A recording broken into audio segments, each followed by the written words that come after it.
Good afternoon, and welcome to the Library of Congress. My name is Monica Valentine, and I am a program specialist here. Today, we celebrate 30 years of two amazing book series for kids, Goosebumps, written by R.L. Stine, and Magic Treehouse, written by Mary Pope Osborne. The Library of Congress is thrilled to be a part of this celebration because we're known as the home of American culture and creativity. Our collections are wide and varied and represent almost any kind of creative expression you can imagine, including books, photographs, newspapers, film, sheet music, musical instruments, and a few unusual things, such as locks of hair from George Washington, Thomas Jefferson, and Ludwig van Beethoven. We also are home to an incredible collection of nearly 4,000 books on magic and spiritualism, which were owned by master magician and escape artist Harry Houdini. Now, a little more about our guests. R.L. Stine has been scaring people around the world for many years. He's sold more than 400 million books, and his works have been translated into 35 languages. His other popular children's books include the series Fear Street, Mostly Ghostly, The Nightmare Room, and Rotten School. Mary Pope Osborne is an ardent advocate and supporter of children's literacy, and the award-winning author of more than 100 books for children and young adults, including novels, retellings of mythology and folklore, picture books, biographies, and mysteries. Mary's personal contributions through her Gift of Books program have placed over 1.5 million books in the hands of children. These two beloved authors will be in conversation today with each other and a moderator who we will meet in just a few moments. Pay attention during their conversation because there will be an opportunity to ask questions later on. After the program, you'll be able to purchase books and have them signed by the authors, as well as have a photo opportunity. I'll share more about that when the program concludes. Please note that today's performance will include dramatic and flickering lights and some spooky sounds. So now to the moment we've all been waiting for. Please welcome our moderator in conversation with R.L. Stine and Mary Pope Osborne.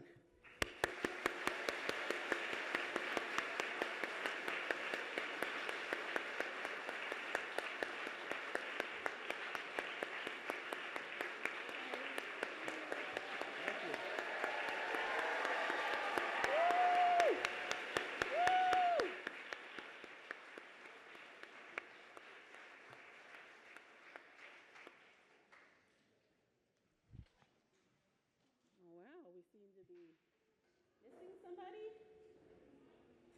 Have any clue what's going on? What's he doing here?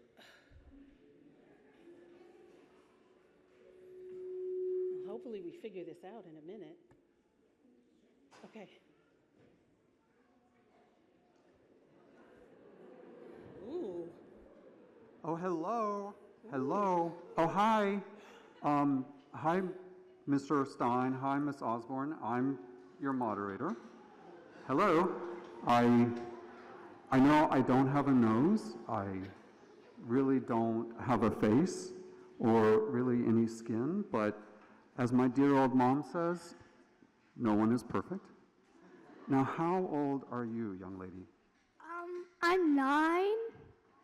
Okay. I'm 5,321 years old, so don't be impressed by being 9 years old. How is everyone doing today? Good. We're so glad you're here. What do you think about meeting someone without a nose? Is it too scary? I hope not. So we're so glad that R.L. Stine and Mary Pope Osborne are here.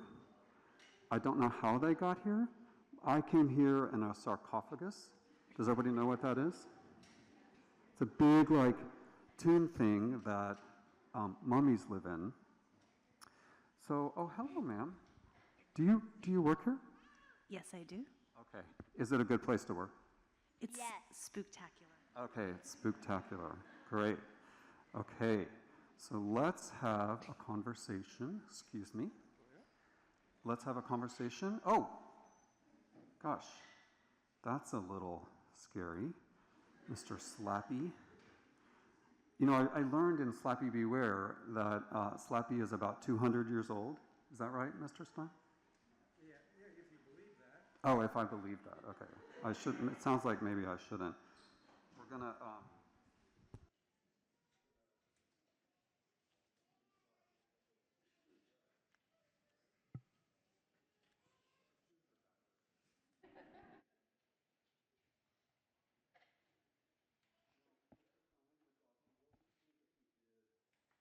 surgery on Slappy right here. He needs it. He needs it, yeah, he definitely does. Okay, sorry. Okay, that mask is going to come off because I'm not really sure that you all want to see me wear that for all this time that we're going to be on stage. I think your sarcophagus is double part. Yeah, it is.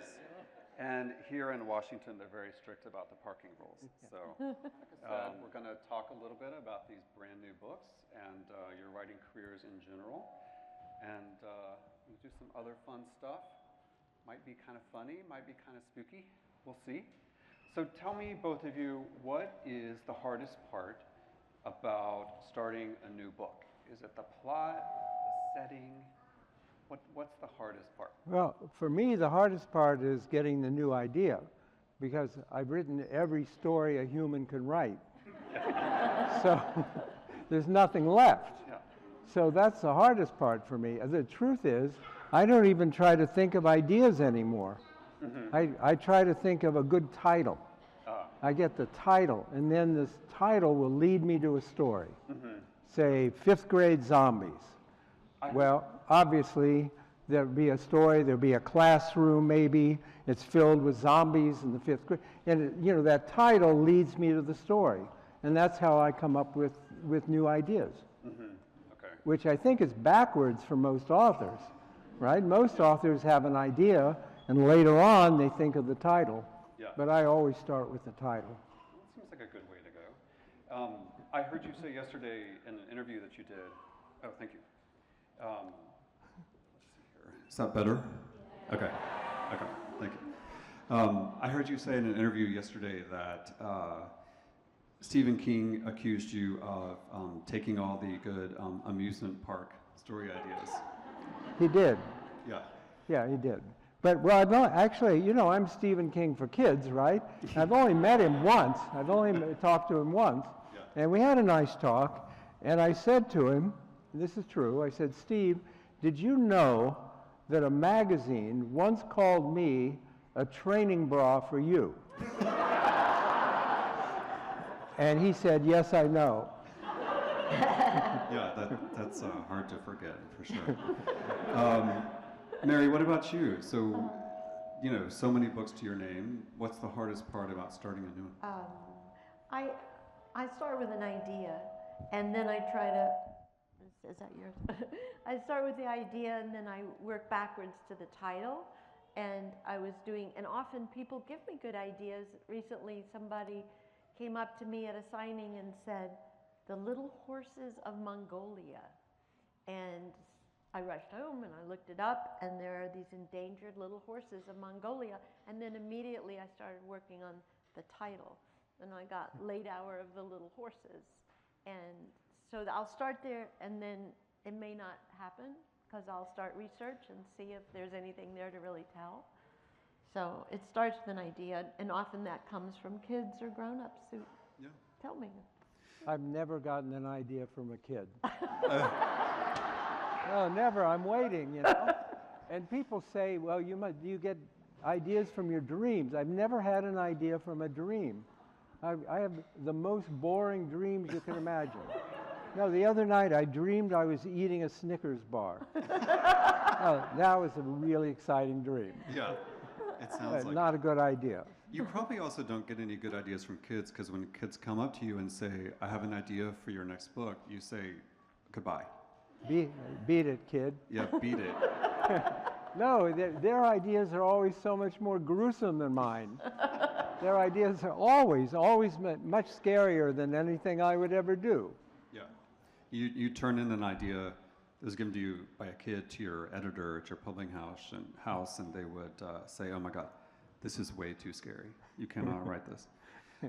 So Mrs. Osborne, your new book, let's show it to everybody here, is not technically a Magic Tree House book. It's actually a book about yourself with parts of Magic Tree House woven into it. What was it like writing about yourself? You know, you've always written sort of in the voices of Jack and Annie and other characters. What was it like writing in the voice of yourself?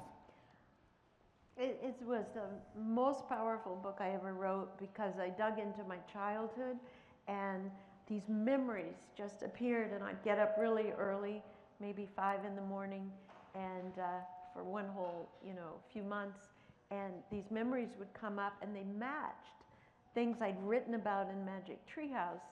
So it's a combination of lessons Jack and Annie have learned and where the seeds of those lessons were in my own life. So there's 10 life lessons, and I was really an odd child. That's what I discovered that shocked me, is how peculiar I was and how eccentric and how frightened I was of everything. And then how Jack and Annie, helped me overcome those fears, which we'll talk about later, how your imagination can really help you overcome fear. And so, Mr. Stine, in writing Slappy Beware, seems like you had a lot of fun cooking up his backstory. I assume you did not draw the cover. If I could draw, why would I write? Thank you. Let's see if it's... What? Is it on? What? I don't know. What are we doing here? Oh, it's on. Okay, great. Yeah. No, that's, I wanted to be a comic book illustrator. Oh. And no, that's really what I wanted to do. And when I was 9, I used to do these little comic books, and I would bring them into school and pass them around for attention, and I'd pass them around. And my friends would say, "Bob, your drawings suck. You're terrible. You can't draw." And they were right. I couldn't draw at all. Yeah. So that's when I knew I had to write. And, people always ask me, they say, "Did you have a special teacher who encouraged you writing?" And I used to bring these little things in and pass them around. And the truth is, the teachers begged me to stop. They said, "Bob, please don't bring these. Please stop doing this." So I'm very grateful to them, really, because if they hadn't begged me to stop, I might have stopped. I mean, but that's the mark of a true writer. You just keep going, right? Because you believe in yourself. I don't know why. Why did I like it so much? That was just talk about being a weird kid. I was 9 years old. I'm in my room typing all day. Why? Why did I think it was so interesting? And my mother would be at my door, and she'd say, "Go out and play. What's wrong with you? Go outside and play." Worst advice I ever got, right?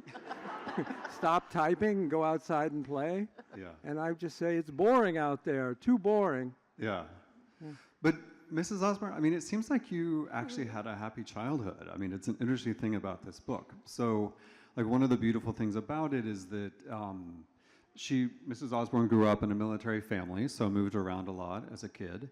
But you always, in the new place that you ended up, you always had a tree that you found and that you sort of felt at home in. Tell us about your love of trees. Well, when we were little, we were just thrown outside every morning, my 2 brothers and I, and one's my twin and one is a year younger. And so we were like triplets, really. And we'd land in a new house and a new yard, a new neighborhood every couple of years. And Bill and Michael and I would just race out to explore what we could play with, whether it was woods nearby or a tree. And the trees, we would each find our own tree. That was sort of happened on 3 or 4 different posts. And so much magic spun out of that, because the trees would become forts, they'd become some kind of shelter. We didn't have a tree house, sadly, but we had a life with nature, and we were unsupervised. We would leave in the morning and come home for lunch. And I think the magic of the childhood was playing with my brothers. So that was sort of the incentive for Jack and Annie in the Magic Treehouse. And so you've both written spooky books. Have you ever imagined something so vividly that you scared yourselves while you were imagining it? Are you talking to me? Both of you. What? No, never. Never. Okay. No, see, I don't think horror is, I don't get scared by horror. Yeah. There's something missing in my brain. Serious? No, I'm being serious now. Where horror makes me laugh.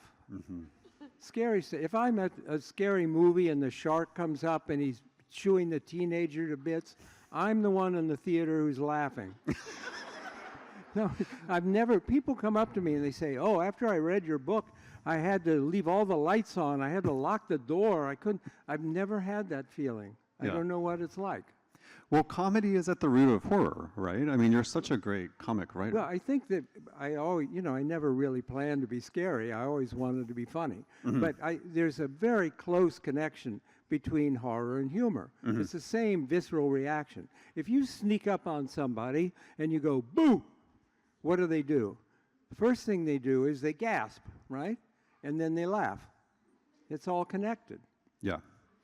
And what about you, Mrs. Osborne? Anything so scary you? If I traced it back to childhood, it would be ghosts. And my brothers and I would play ghosts a lot and pretend one was in the house, and we'd scream and run and hide. And I've done 3 treehouses that have the word ghost in the title. And I think, again, it's overcoming that childhood fantasy that we were being chased by ghosts. Do you all ever want to go back and tinker with or rewrite a book you wrote a long time ago? No, I mean, well, most authors don't read their books after they're out. Yeah. You've already had to read it 20 times, right? So you don't. I mean, there's some really bad Goosebumps books. No, it's true. They can't all be great, right? There are a couple that real stinkers. They're really pretty bad, and it'd be nice to. But no, you don't think about going back. There's one called Go Eat Worms. You know that one? It's a terrible book. Terrible, really terrible. There's one called The Barking Ghost, which has a great cover that Tim Jacobus did. This great evil barking ghost on it. That's a really bad book. It's really bad. So buy it for the cover. But throw all the pages out. But you can't go back. Yeah. Why, do you go back? No, Do you ever I think never about go back. In fact, I can never look at a book after it's come out. I'm too afraid I'll find a mistake in it, or I'll want to rewrite it. So I just, I don't look at them. When you all do get ideas from kids, do they email you? Do they just talk to you at book signings? How do kids interact with you all? Well, for years and years, I went to schools, and I talked to kids directly in classrooms all through the 90s. And then that really started, the whole series going, because teachers gave me great ideas. I had kids vote for ideas all over the country, and I'd get the same kind of vote no matter where I was. And so as I stopped being able to do school visits, it would come in the mail or a signing, bookstore visit. But it's always been a big part of the nourishment for the series has been teachers and kids, and parents too. I get wonderful mail from kids. It's one of my favorite things. I still get real letters, postal like mail. real letters, and just amazing. These are real letters. Okay, dear R.L. Stine, I don't know if you remember me or not, but when you came to my school, I'm the one who stepped on your foot. I did remember that kid. I remembered him. Here's a couple weeks ago. Dear R.L. Stine, you are my second favorite author. Oh. That was the whole letter. Talk about keeping you in suspense. And maybe you've heard me tell my all-time favorite letter from all the years from a boy. Dear R.L. Stine, I've read 40 of your books, and I think they're really boring. It's perfect. It's a perfect letter. And I hope you wrote back. I think one of my letter writers must have been very influenced by Mr. Stine, because when he wrote me, he was 7 years old, and he said he was working on a novel, and it was pretty scary, and he hoped to finish it soon, and it was called The Septic System. And then, like Bob's letter, another kid wrote and said that he hadn't read any of my books, that he wanted to read one someday. His friends liked them, and he signed it, "Your biggest fan." Yeah. That is a great letter. I hope I don't steal that one. That was great. What's the scariest thing that each of you has seen or encountered in real life? Well, I think I saw a real ghost. I was in North Carolina, and there's a famous thing called the Mako light, and it's a light that appears out of nowhere in the woods where a train used to go, and they said it was like one of the railroad men looking for his head because he'd lost it in an accident. And one night after, I used to be in theater, after a show, a bunch of the actors said, "Let's go look for the Mako light." And we went to this remote spot in North Carolina, and we're standing in the woods practically by the old beat-up railroad tracks, and we're laughing, and we're thinking this is ridiculous.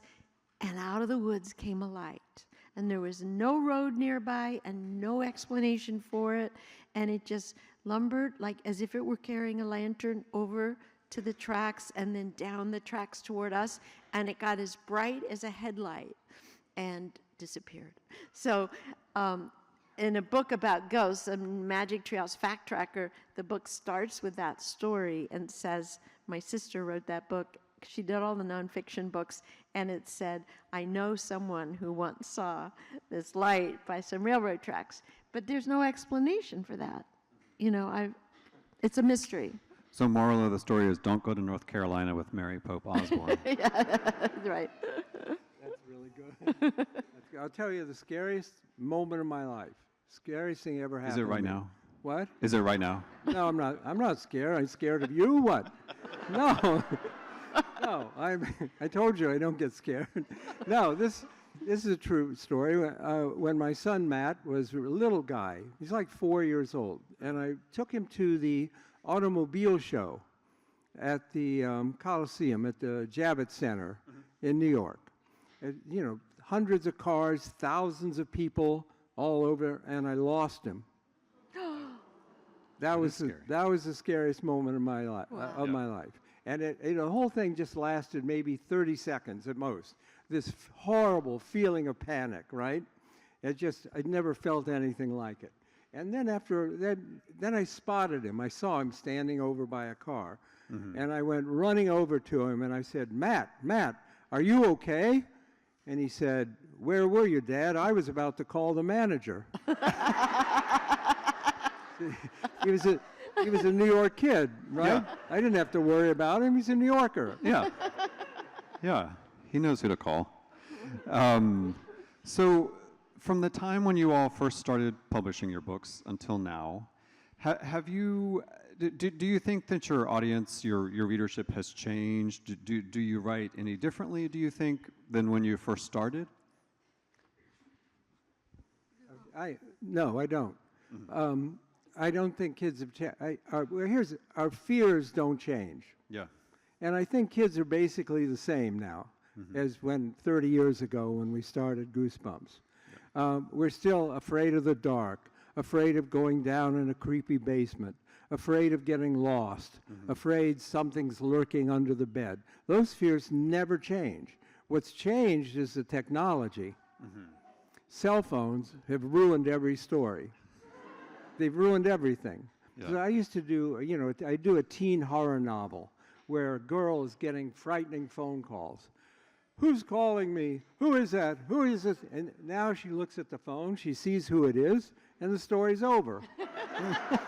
Right? Yeah. Right. And it's really hard. You have to get rid of the phones right away, or you can't have a story anymore. Yeah. And you have to also be careful, not to have too much technology. There's some old books of mine where kids are walking around with Walkmen. What's a Walkman? Yeah. It changes every 2 weeks, right? So that's the only problem. But I think kids are the same. Yeah. Yeah. You feel the same. I'm lucky because I usually write about the past. I always write about the past, and there were no cell phones or technology, so I don't have to worry about that. But I do find that the kids are the same, and everywhere, even in other countries, if you're talking about 7, 8, 9-year-olds, they're all wonderful. They're all kind of ready to live life, and they're curious and they're kind. And I've had really good experiences everywhere I've been with kids, and that's the same. That hasn't changed one bit. You all have both had, Magic Treehouse or Goosebumps adapted for TV or movie. How involved do you all get in that? Do you sort of get involved? Do you want to see it as a totally different creation? How does that work for? Well, in most cases, if they're doing a TV show or a series or a movie, they don't want the author around. They do their best to keep you away. Yeah. And people always say, I've been so lucky. The original Goosebumps show was so well done and so good. And I'm very proud of the 2 Goosebumps movies. They were good. They didn't have to be good. And right? And I had, here's my input on the Goosebumps movie. I got them to take out 2 Stephen King jokes. That's it. That's my entire input on the movie. They don't want to hear from you. Yeah. Right? And so you really have to be lucky. And I just feel the things that I've had have been good. I've been proud of them. Yeah. Why'd you want those jokes out? Because I don't like to brag about Stephen King. He's a wonderful writer. They had me bragging, in the movie. So Yeah. we took them out. There are a few still left in. Probably a smart move. You might have ended up yourself in a new Stephen King novel, which would not be a good place for you. We don't want that. Yeah, no. Mary, what about you? Well, I've actually never done any television or movies. I think that it would be hard to find the right people to do it because we've been, my husband and I, my sister, our best friends who do the musicals with my husband. We have 8 musicals out there. We are it's so much a part of us, it's hard to hand it over to someone. And the 2 times we've thought we could do it didn't work out, so we walked away from it. So I think right now it'll just stay in book form and live stage for now. Yeah. So what is the advice that you each would give to someone in the audience today who wants to be a writer, like a published writer? Yeah. Well, I never give advice. No, because I always think if someone wants to be, they're like me, if they want to be a writer. They know when they're really young, and they don't have to be told to read a lot. They don't have to be told to write something every day, because they already are. And I'm being serious now. My only advice is to have fun with it. To go into it thinking, this is a lot of fun. I'm on a lot of author panels with a lot of different writers, and there's always someone on the panel who says, writing is so hard, it's so difficult, I have to lock my kids in the garage so I have time to write. There's always, and I think writing isn't hard. It's not hard. You don't have to wear a hard hat. You don't need special clothes. You're there, you're creating a world, you're creating your own characters. And if you go into it thinking it's hard, it's going to be hard. And if you go into it thinking, wow, how much fun this is, writing's going to be a lot easier for you. Yeah. And that's my only advice. I totally agree with his advice. It has to be fun, or why do it? And if it's not fun, maybe you're not on the right track with the story, or you need to take a break from it, go have some fun with your dog or a cup of tea and come back eventually. But use that as a good measure of whether or not you should be doing what you're doing. Have fun, treat it like play. Even if it's serious, even if it's a tragic story, it's got to be inventive, and it's got to pull you to the desk to do it. So we agree on that. Yes, we do. I hate it when writers go into schools and they have an assembly and they tell the kids, write what you know, write from your heart, always write from your heart. Those kids will never write another word, right? Hey, Mary, I've written 300 books, not one word from my heart. That's the absolute truth. Every word is just to entertain people. Yeah, great. Thank you for that great advice. Okay, well, as you know, I'm a mummy. I usually sleep for like 100 years at a time. This has been exhausting for me. So I'm going to go to my little sarcophagus and take a nap. This has been great. The scary part might be coming up, I heard, maybe. So I'll see you later, and thank you for being here.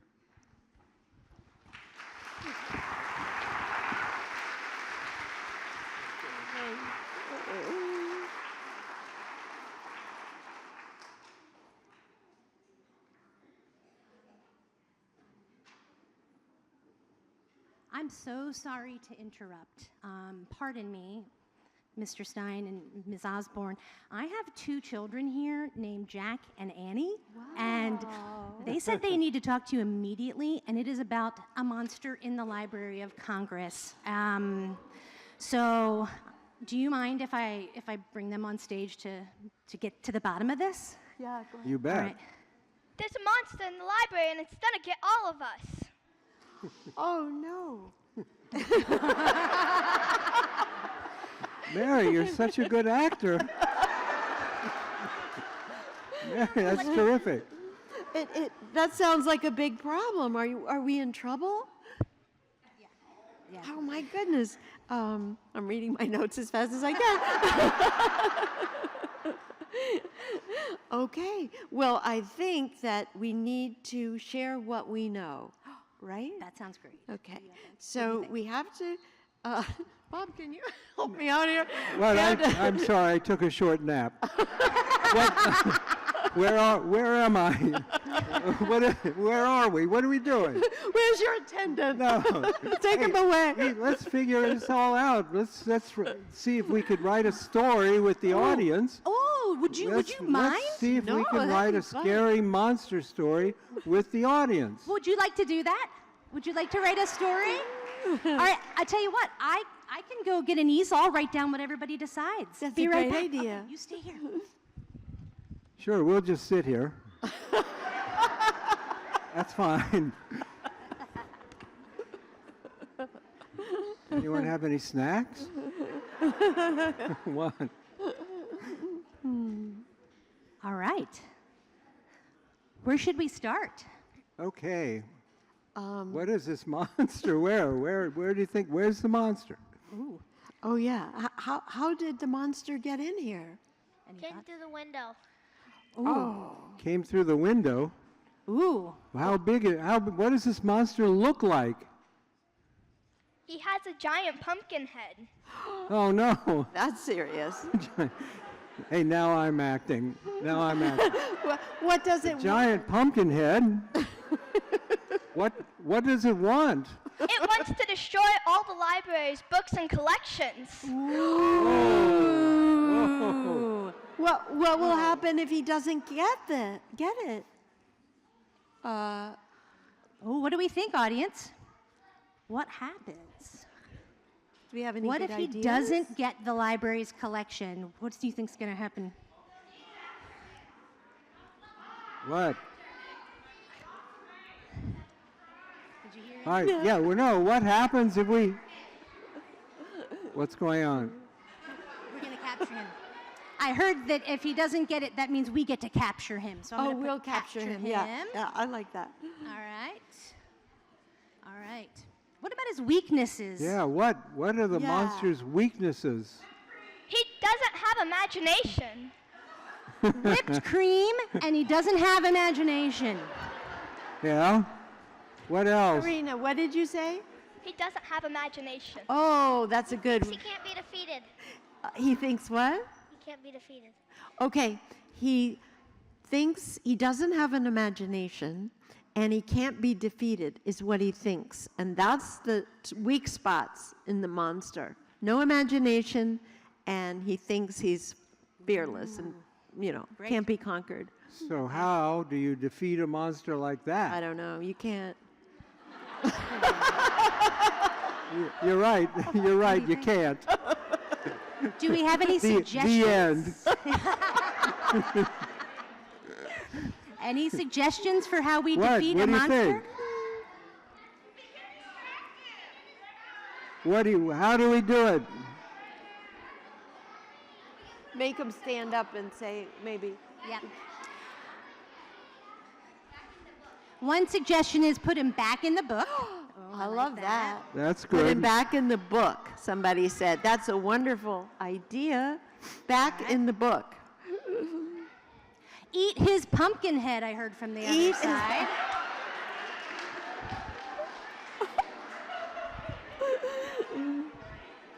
You could smash it with a hammer, too. Mary, how cruel.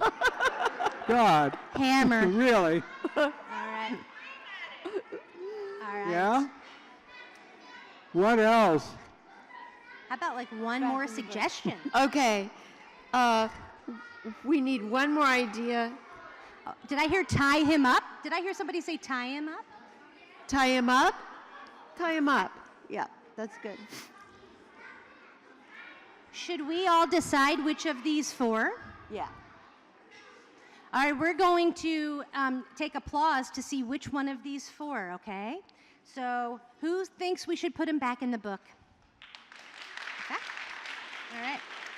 Who says we should eat his pumpkin head? Kids today. Okay. Who says we use a hammer? Who says we should tie him up? We're going to eat his pumpkin head if he comes around here.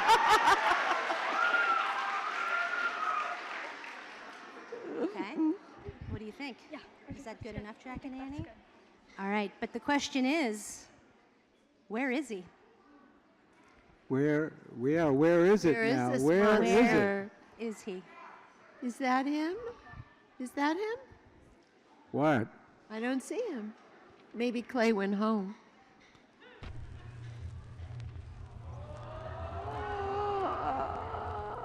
Oh boy. Oh no! Where is he?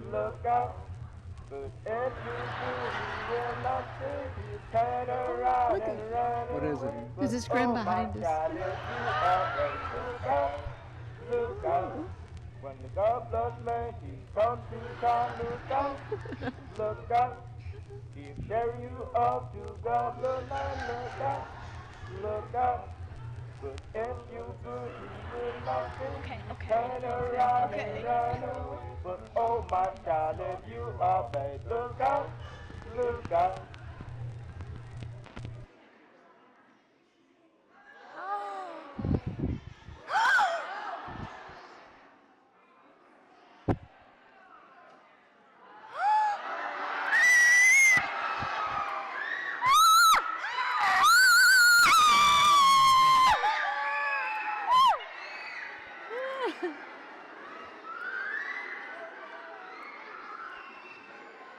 Send your best wishes. We have to eat this pumpkin head.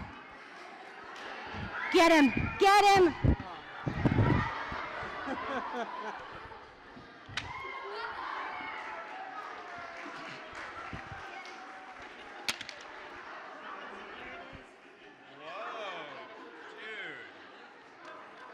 We know you.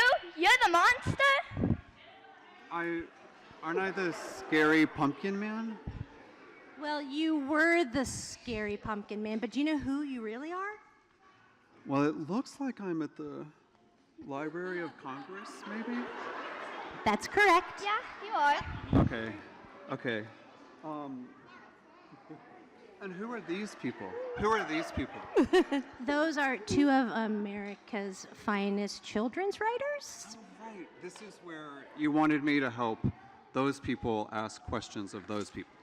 That is correct. Yes. Okay, so I'm going to give you this. We should All right. probably do that. Yeah, let's do that. Thank you so much. Thank you, everyone. I don't want to see that. Okay.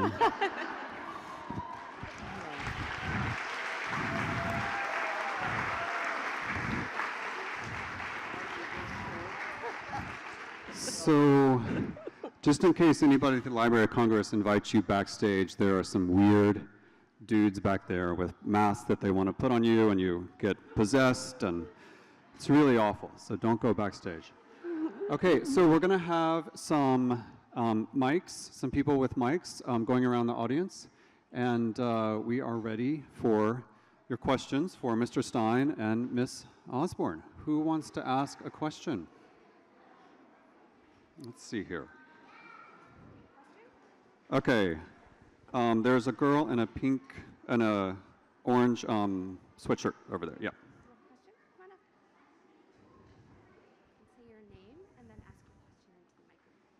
My name is Celeste, and my question is, what is your favorite writing moment? Favorite writing what? Moment. Moment? Is it like when you finish the book, maybe? Is it when you start the book? Is that what you were wondering? Yeah. Okay. Is it the middle? I like the actual writing. You like the actual writing? Okay. Yeah. A lot of authors like having written. But I look forward to it every morning, to sitting down and writing more pages. Yeah. That's my favorite part of it. I like to hear that. Okay, over here. My name is Rebecca, and my question is, how did you come up with all of these books? My question for is Miss Osborne. Okay. Well, I love what I do. I can't tell you how much I love it. So I'm always looking for new. I'm like Bob. I love to get up in the morning and start writing, and that's fun. And I just can't quit. And so I have to keep coming up with ideas and making it work for my publisher and the illustrator and everybody. So it's a challenge, but it's all fun. And I don't know if I'll ever quit. Hopefully we'll be up here for our 40th anniversary one day. They'll wheel us in. We will have you back for sure. Okay, question over here. Hi, my name is Chloe, and my question for R.L. Stine is, where did you get the original story idea for the Say Cheese and Die book? Normally I can't answer that. I don't remember. I was walking my dog in Riverside Park in my neighborhood in New York, and these words flashed into my head. Say cheese and die. I'm walking along, walking the dog, and suddenly I have these words in my head, and I thought, what? Where did that come from? And then I started thinking about it, because this is the way I work. I have this title, Say Cheese and Die. Well, what if there's this camera? What if it's an evil camera, and it takes pictures of bad things that happen in the future? And what if some kids discover this camera? And that's how that book got started. Yeah, that's great. Okay, over here. My question is, well, my name is Ariana, and my question is for Mrs. Osborne. My question is, out of all the Magic Treehouse books, which is your favorite? I think it's a book that probably hasn't been read by many audience members. It's called World at War, 1944, and Jack and Annie go back to World War II and help get some kids out of France during the war. And it's twice as long as all the other books, and I spent a year on that book. So it meant a lot to me, and that's my favorite. Great. Thank you. Yeah. Hello, my name is Georgina, and I have a question for Mr. Stine. How did you get that illustrator Jacobus to design those captivating covers for you? Well, yeah, Tim was around right from the beginning. They hired him and gave him a tryout, and everyone liked his art. He did about 100 covers, 100 paintings for the first Goosebumps books. And the thing is that I would be writing the book, and Tim would have to do the painting while I was still writing the book. So he wouldn't really know what the book was about. I would send him like a little paragraph and say, this is basically what the book is about. And then he would have to come up with a cover painting. And every single time he got it right. Every single time the cover just matched the story, except once.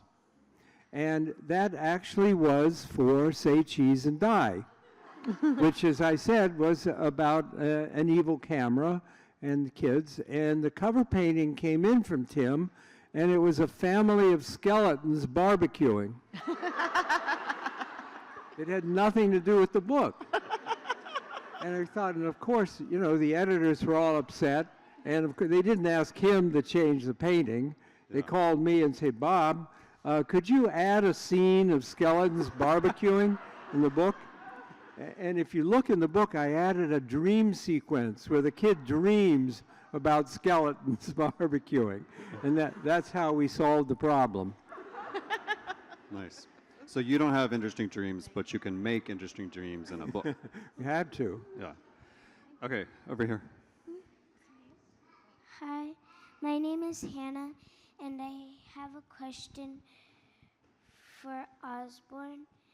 So, when I grow up, I wanna write books, and me and my sister play a game with each other, and we like to play it. And I was wondering how do you write the books? Well, that's a good question. And I think that if you want to be a writer someday, the best thing you can do now is read, and read as much as you can, and love reading, and keep reading until you're really so moved by your reading that you want to write your own story, and start at any time. And your sister could be your editor. She could read what you wrote and help you with it, and you could reverse those roles. But it's never too early to start first reading, and second, trying your own stories. I think you're going to have a good time with it. Thank you. Okay, over here. What question do we have? My name's Elliot, and I have a question for Mrs. Osborne. What's your newest book gonna be? The newest, the one that's just finishing now, is called Time of the Turtle King, and Jack and Annie go to the Galapagos Islands and have to save a giant tortoise from lava of a tornado, of a volcano.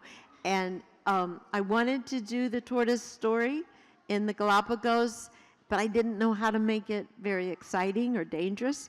And then I read that they had to airlift tortoises off one of the volcanoes in 1998 because the lava flows were coming down to upset their habitat, and they were very rare and needed to be saved. So Jack and Annie take a little helicopter ride with the police, and they help save the tortoises. But And that there's was a this one, wonderful, too. when history matches an idea, it's so exciting. Yeah, and this one is Oh, well, brand new, that too. one just came out, and that's the Yep. one I talked about earlier about my childhood. Yeah. Okay, on this side. Like the outfit. Very good job. My name is Gianna, and I have a question for both of you. How long does it usually take to write your books? Well, it takes me, I do an outline of my book before I write it. I never sit down and just start writing a book. I do a chapter by chapter outline of every book first, and I put everything that's going to happen in the book in the outline, and that takes me about a week to do the outline. And then I've done all the hard part, right? I've done all the thinking. I know everything that's going to happen, and I can write the book pretty quickly. Now it takes me these days maybe 3 weeks to write a Goosebumps book. Wow. What about you, Mary? Well, it takes me about 6 months to do a treehouse because I have to do so much research. And Mary, I've never done research. I No, I've never done research in my life. Yeah, he's having more fun than I am, really. Okay, question over here. Hi, my name is Todd. First of all, thank you guys for doing what you do for kids and kids my age as well. This is for Mr. Stine. I wanted to ask you, I know that there is a musical for The Phantom of the Auditorium, which you actually did a part in on the soundtrack. I wondered which of your other books you would ever want to be adapted into a musical. Oh, that's a very good question. I think I think The Haunted Mask. I mean, that's a book I'm really proud of, and I think it's my best Halloween story. And I think that would make sort of a nice dark musical and a nice Halloween musical. No one ever asked me that question before. That's very nice. Thank you. No, that's very good. They're clapping. It's a big deal to ask one of these two a question they've never had before because they've heard it all. Okay, over here. My name is Sydney, and I have a question for Stine. What is your favorite book that you wrote? Well, I just mentioned the Haunted Mask, and that's one of them.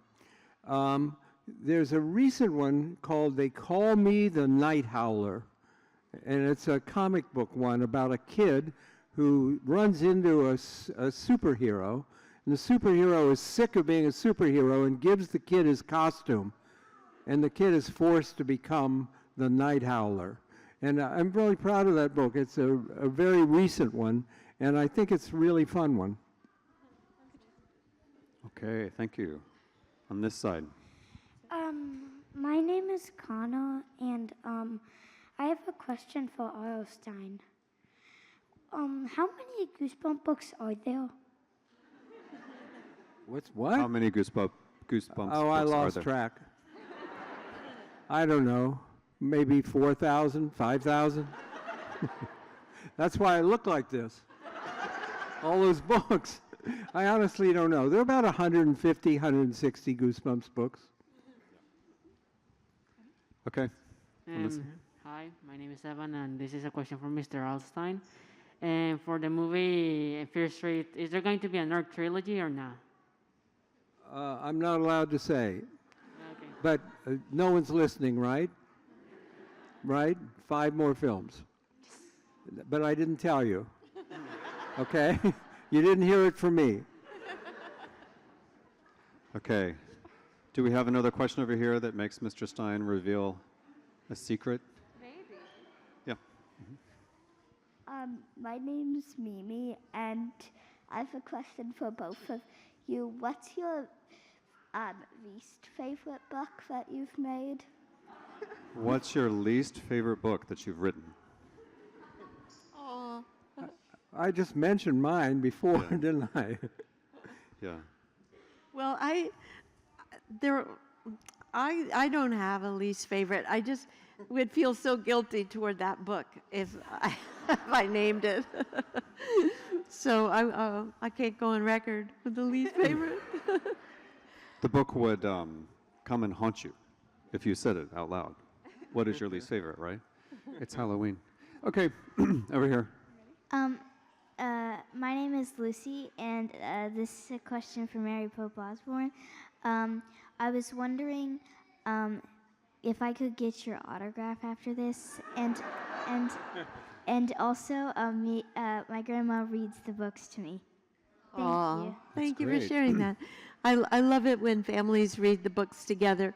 And once I had a little boy come up to me and say, in a funny little voice, me and my friends started a Magic Treehouse book club, and if we haven't read the stories, we just make them up. I thought that was a great book club, very creative. But no, I love it when families and with especially grandparents who live far away sometimes read a book with their grandchild, and then they go online and have a Zoom and talk to each other about it. That's really nice. Okay, over here. Okay, do you have it ready? My name is Julia, and Miss Osborne, how many books, what book would you like to read the most?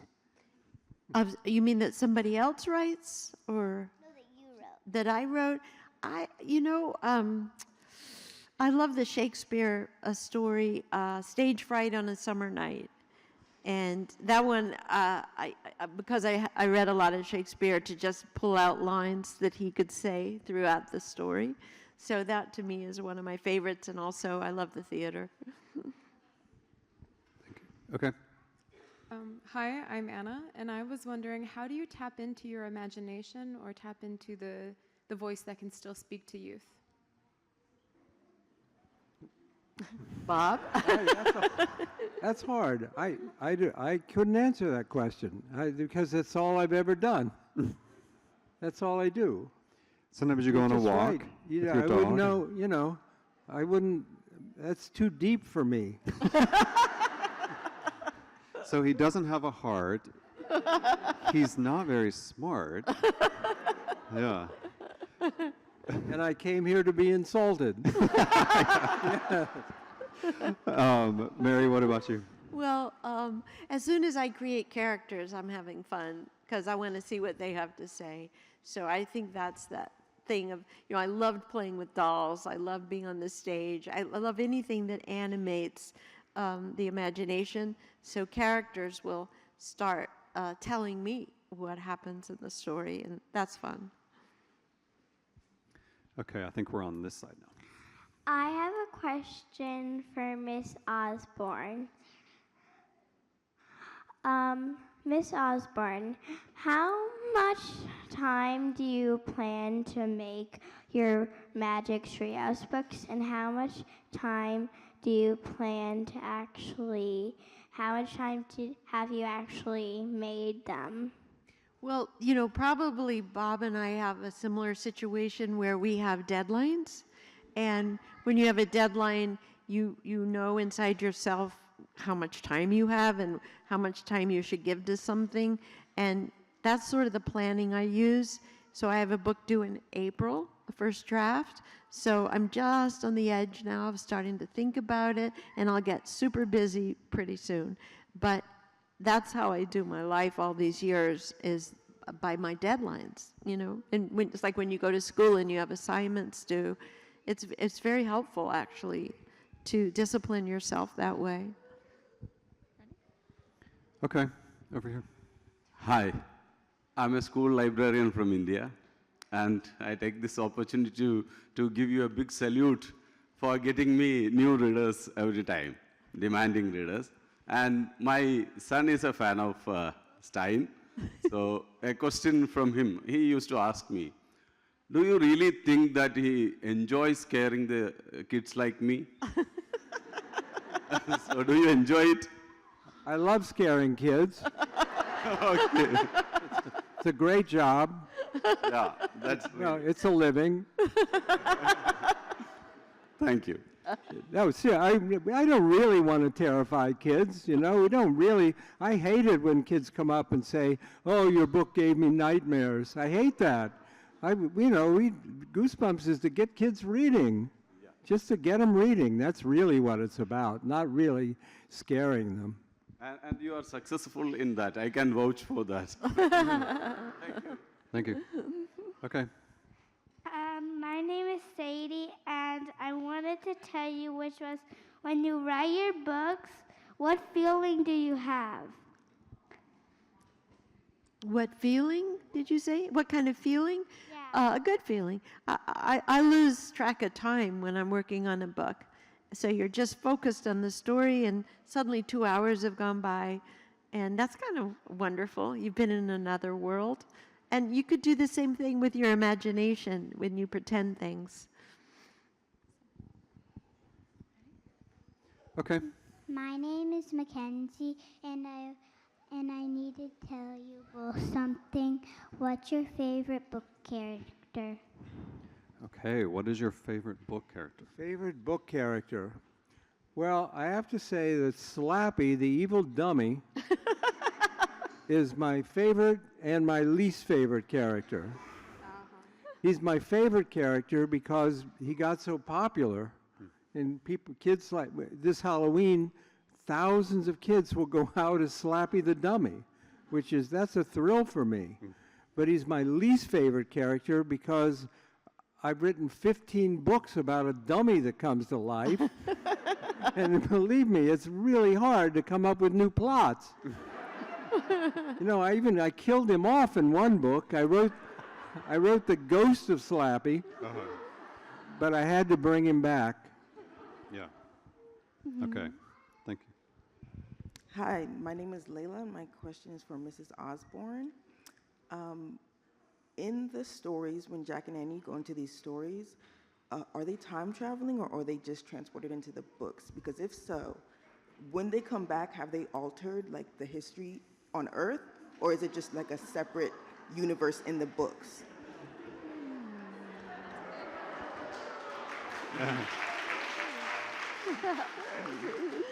They don't change big things in history, but they are secret players. Like, you know, they really did help Abe Lincoln, and they really did help George Washington, but nobody knows that. So it's like it's predetermined. So they're just kind of. Yeah, they go, but they influence people who are not famous. And like I did a book on Pele at the World Soccer game in Mexico, and Jackie Robinson at his first game with the majors in Ebbets Field.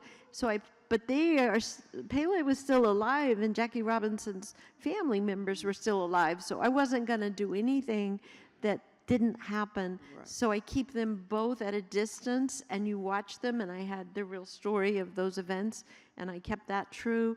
But I don't even have Jack and Annie meet them, because that's me fiddling with, you know, living. So I feel like there are rules. Yeah, but thank you. That's a good question. I think you should become an editor. A highly paid editor, right? Okay, over here. My name is Lincoln, and I have a question for Mr. Stine.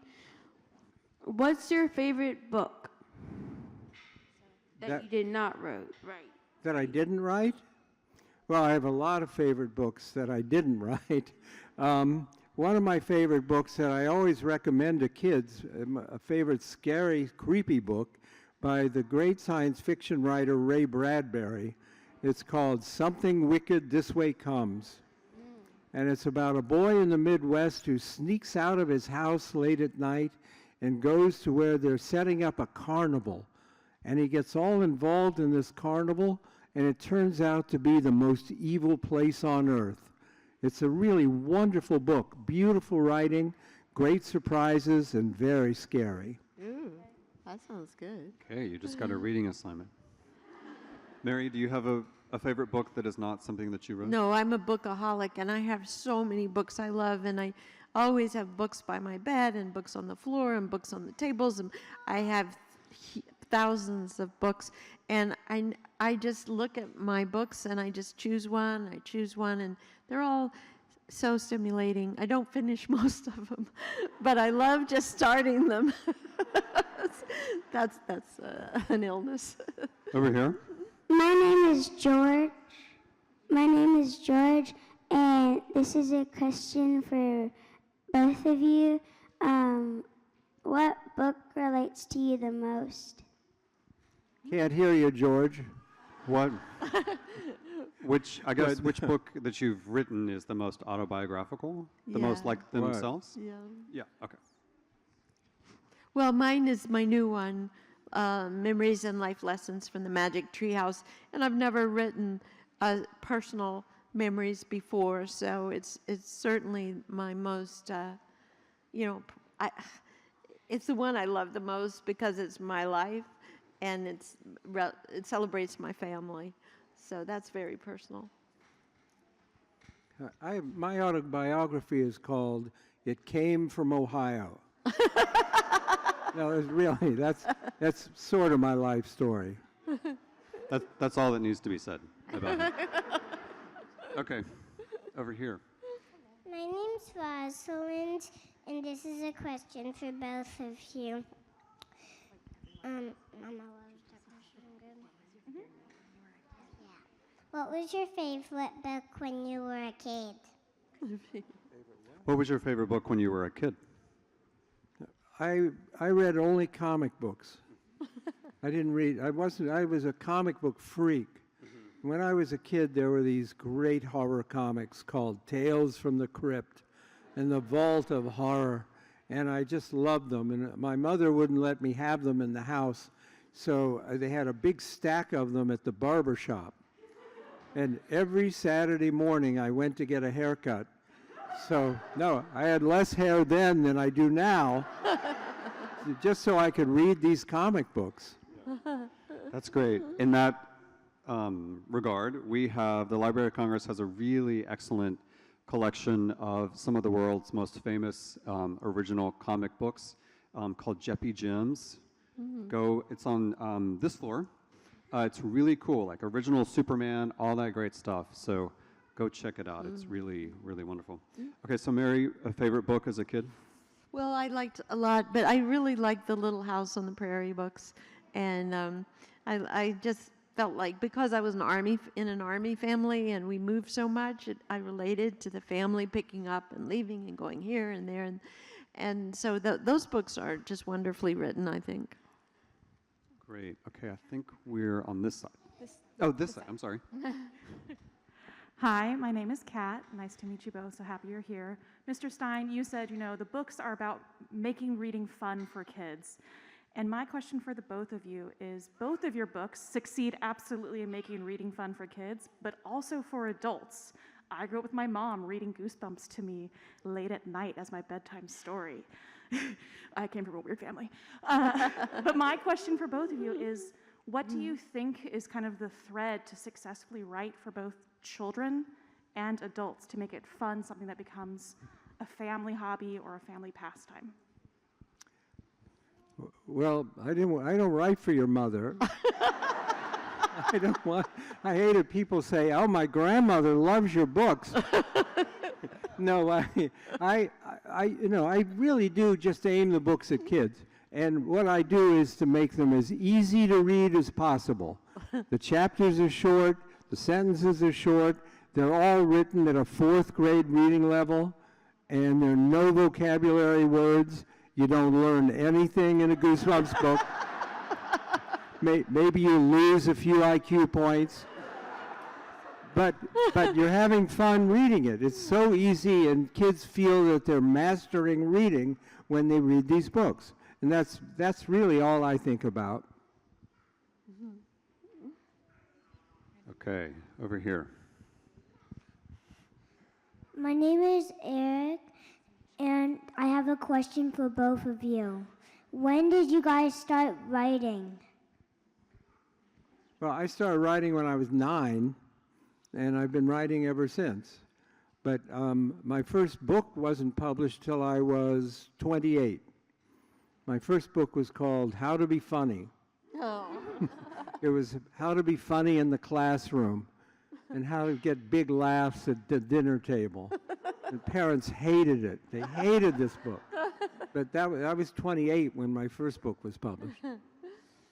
Mary, what about you? I didn't start writing till I was in my 20s or late 20s, and my first book was published when I was 32, and I had no idea I was going to be an author. It just never occurred to me. I was doing theater, for a few years, and then one day I just started writing about my past when I was a child, and it became a young adult novel, and I was really lucky because it got published quicker than I could even finish it, and then I had to learn to write. I feel like I was given an opportunity and I had to measure up to it. So in the beginning I did 4 young adult novels year after year, and the publishers in those days really took a risk. You didn't have to sell 1 million to be published again, and I'm not sure it's that way anymore. So back then you could really learn your craft and meet people. I was in New York City, so it just had a wonderful nurturing period of learning how to be a writer. Okay, question over here. My name is Sawyer,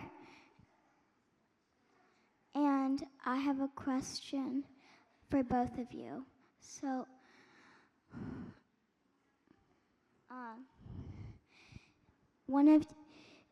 is one of your stories based off of one of your adventures when you were a child? Are any of your books based on any real-life adventures you had as a child? No. But I will say, I've been talking about the haunted mask, and that is one of the few Goosebumps books that's based on something that happened in real life. Maybe you remember The Haunted Mask is about a girl named Carly Beth, and she wants to be really scary at Halloween time, and she tries on a very ugly mask, and it sticks to her face, and she can't get it off, and it turns her evil. Well, that book actually came from something that happened to my son, Matt. He was a real little guy. He was 3 or 4. He was down on the floor in the living room. I was watching him from the doorway, and he tried on a green rubber Frankenstein mask. He pulled it down over his head, and he couldn't get it off. And I'm watching him. He was tugging and tugging at the mask, and I thought, what a great, I should have helped him, right? I didn't win the Good Parent Award that day, but I started writing notes. Oh, the haunted mask, the mask. And seriously, that's where that book came from. You know, a lot happened to this Matt character when he was 4 years old. What? Poor kid. You lost him in Javits, and Yeah. yeah. My son's doing very well. My son won a Tony Award this year. Oh, really? For his work for orchestrating Moulin Rouge on Broadway. Oh, that's great. Yes. Yeah. I have to brag about him. Of course you do. So, Mary, books based on real-life adventures from when you Well, were... certainly the new one, as I mentioned.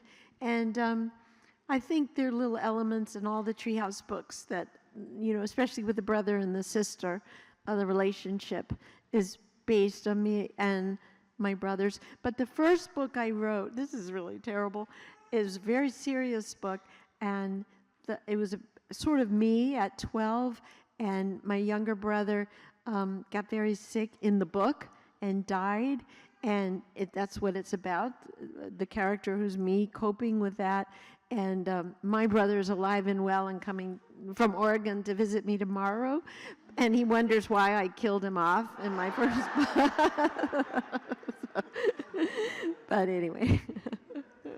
Great. Thank you. Thank you. I think Monica is going to come up and tell us how the signing is going to work. That was the last question. But if you didn't get your question asked, please go to the signing. It's going to be up on the mezzanine level, and you can ask your question then. And let's say thank you so much. Thank you. To Thank you. Thank you.